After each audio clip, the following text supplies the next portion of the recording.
What's up, good people? Mark Holmes here, and as always, I want to thank you all for watching, commenting, subscribing, and being part of the Jobu Sports Report.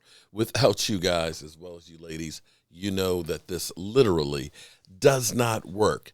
You know, it is Saturday afternoon, of course, and we are knee-deep in the off-season. The crazy thing is, can you believe that come tomorrow, it will be 10 weeks ago that we actually played our last game of the season?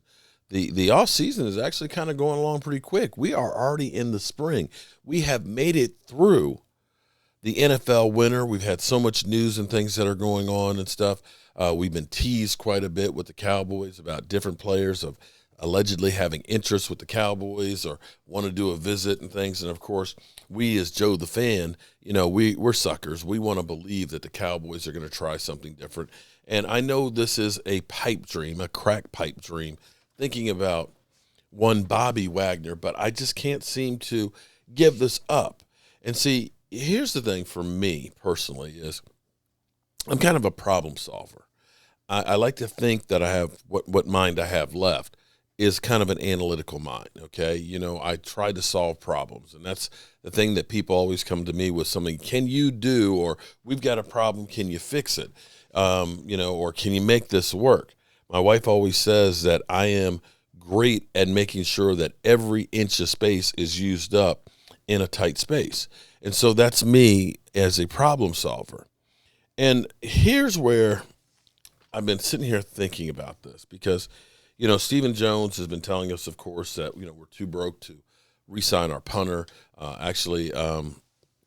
Fortunately, we were too broke to be able to hold on to our place kicker.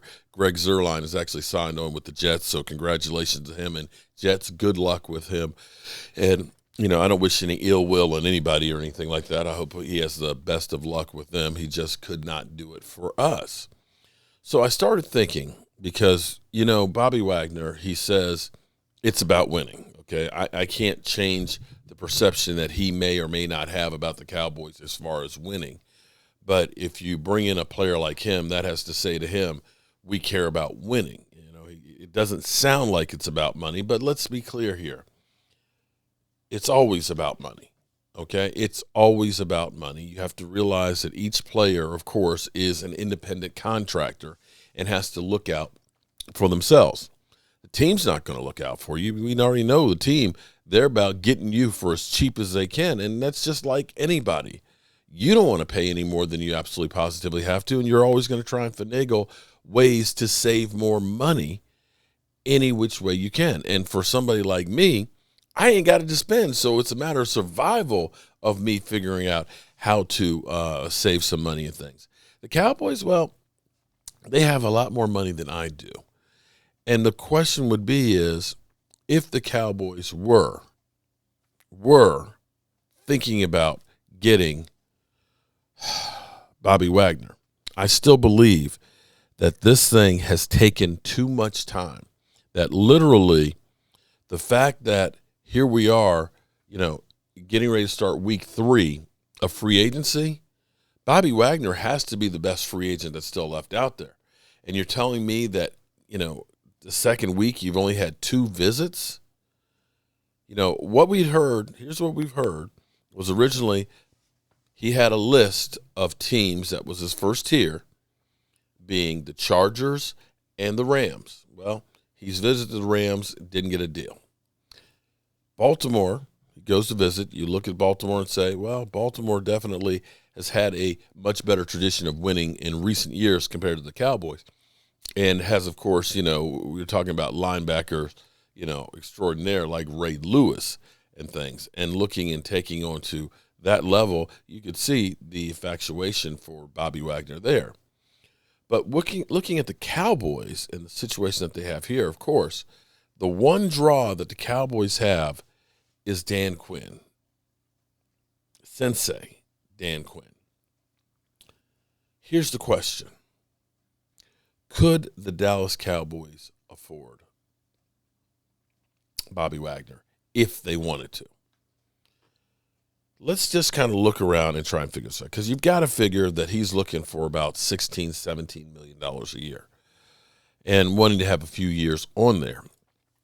The cool thing now is it's cool to use voidable years in contracts. See, this is how teams that don't have any money right now, they're looking at things differently. They're looking at the big picture and down the road, the dynamics of what's going in there. They understand that there is a new television contract, there's gambling money, and there's still Apple versus Amazon battling it out for the Sunday ticket. You understand? Let me explain to you. The Sunday ticket, they don't even have a price for that yet, but they're thinking it's going to be in the neighborhood of somewhere around $7 billion. Either Apple or Amazon is going to pay the NFL $7 billion just for Sunday ticket. That equates to about $115 million of cap room for each of those teams. There's some projections of by 2027 that the salary cap will be around $500 million. Looking at 2024 is when most of the money starts kicking in. And by 2024, 2 years from now, they're saying that the salary cap will be over $300 million. So what that says is, okay, I've got, an annuity that's going to be paying off big time in 2 years. So what I'm going to do is I'm going to use some of that right now. I'm going to call J.G. Wentworth, and get my annuity money now. Let them go ahead and charge me a little bit of interest on it, but I'm going to get that money now and enjoy myself because, who knows what it's going to be like in 2 years. I might be dead. So let me enjoy some of this now while I can. Let me pay off some other debts. Let me go ahead and get the car fixed. Let me go ahead and fix up the house so we can live more comfortably. That's what other teams are doing, all except for the Cowboys. Now, here's what the Cowboys could do. Currently, we have about $15 million of cap room. I know what you're going to say is, well, we got to sign the rookies and things. Well, the rookies are going to be probably about $8 million. Also, too, we'll be getting that extra influx of cash from Lyle Collins' number, which won't hit till June 1st. So let's say hypothetically, let's take a look here, because numbers sound shocking. When you first hear the numbers, you really just kind of like, oh, my God. When you heard Von Miller's contract, okay, you heard Von Miller signs a 6-year, $120 million contract with Buffalo. You're like, whoa, holy shit. He just cashed in like a mother humper. We know the Cowboys can't do anything like that. Oh, hell no. Which, if you don't really look at the dynamics of what you could do with that number, forget about the $120 million part of it. Forget that. The only thing you really have to look at is $51 million, which is the guaranteed money on it. Basically, that deal is 3 years, $14 million a year. 3 years. That's all it is. That's all it really is. Now, that's still a lot of money. But Von Miller, 9 sacks last year, played great. That's not much more than what you're going to pay Randy Gregory. It really isn't. It really isn't. So when you look at this and say you're willing to pay Randy Gregory like $13 million a year, right? You mean you wouldn't be willing to pay Von Miller $1 million more a year than Randy Gregory?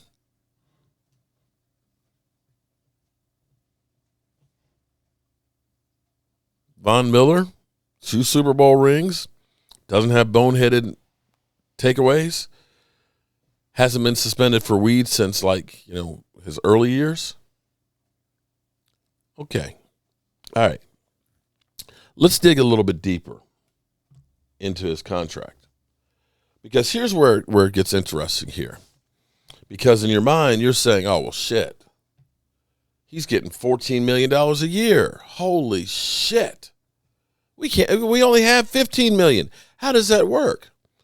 Well, because there's ways of adjusting the money. And here's what they've done. His cap number is actually only $5 million. His guaranteed salary for that first year is $1.1 million. He's got a $100,000 workout bonus. He's got a per game bonus that he plays for $250,000. Then there's the prorated bonus, which is the guaranteed money divided by the length of the contract. See, as you look through here, what I want you to understand is basically you have all these years that are tacked on here that really are inconsequential. After 3 years, you can let him go without any pain.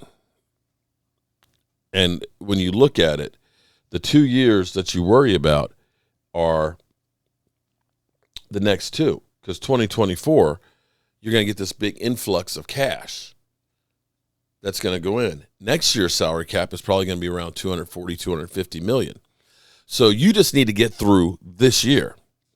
So let me ask you this. Let's say you were to give a contract like this to Bobby Wagner. Now, I think it may cost a little bit more than that. But let's say you guaranteed 3 years. It's $16 million. Let's say his cap number was only $6 million for this year. Would you go for that? Would you say, oh, no, we can't do that? That's too expensive? Because here's what you got to look at. We spent $56 million for 3 years of Amari Cooper.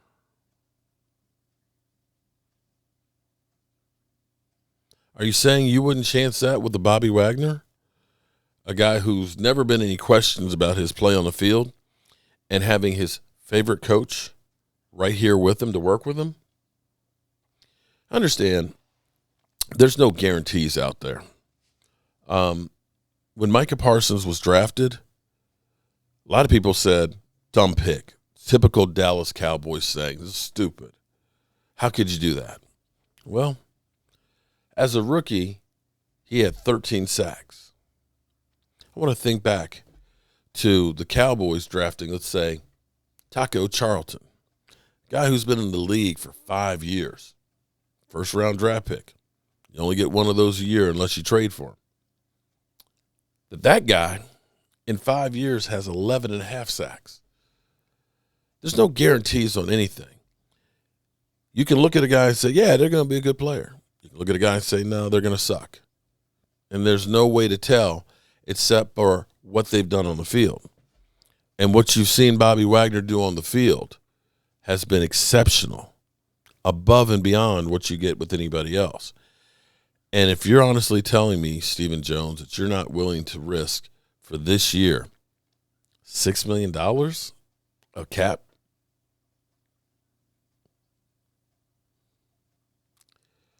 then it ain't about winning. Then it is not about winning football games. I don't know what it is about, but it definitely isn't about winning if you're not willing to spend a $6 million cap hit for this year. Anyway, I hope y'all are having a great Saturday afternoon. I'll be back a little bit later.